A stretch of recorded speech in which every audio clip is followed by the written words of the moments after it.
أول طريقة إنك تكون أفضل نسخة من نفسك إنك تتحدى النسخة السابقة من نفسك في كل يوم، والهدف تاعك يكون أقوى وتحدي أكبر من أي هدف أنت حطيته امبارح. واطلب من نفسك أكتر، دائما اطلب من نفسك أكتر، دائما اضغط نفسك لتاخذ أكتر. لما تحط أهداف عادية حتاخذ العادي، بتحط أهداف على مستواك حتاخذ اللي أنت هلأ فيه، بس هتحط أهداف عالية حتركب مع الناس اللي فوق. متوتر؟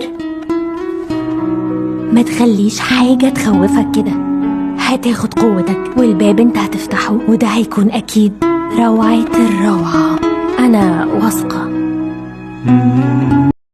أعتقد أني أنا وأنت والجميع مر فترات من حياته أنه يقول أنا تعبت، أنا سهرت، أنا ذاكرت، أنا ما نجحت، أنا ما توفقت، أنا ما حصلت على الأشياء اللي أبيها. بس في ناس ثانية قاعد توصل لأشياء بأقل جهد مني، فيدخل في دوامة اليأس والظلم وإلى آخره. بينما الموضوع والمفتاح بين يديك، ملخصا في قوله تعالى وما توفيقي إلا بالله عليه توكلت وإليه أنيب.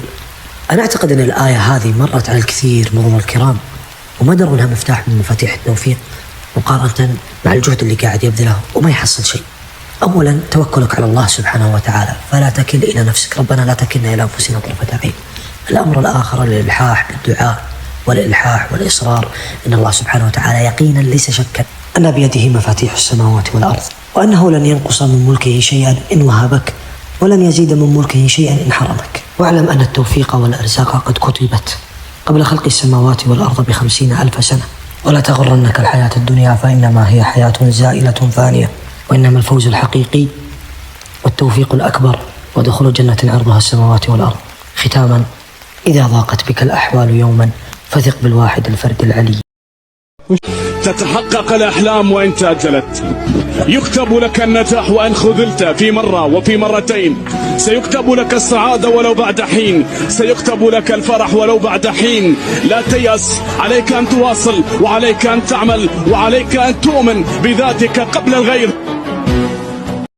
شيء اسمه مستحيل وفي شيء اسمه رب المستحيل. المستحيل راح يحين وقته وبإذن الرحمن راح يحقق لك إياه، وما في شيء بعيد عن الله سبحانه وتعالى، كن فيكون.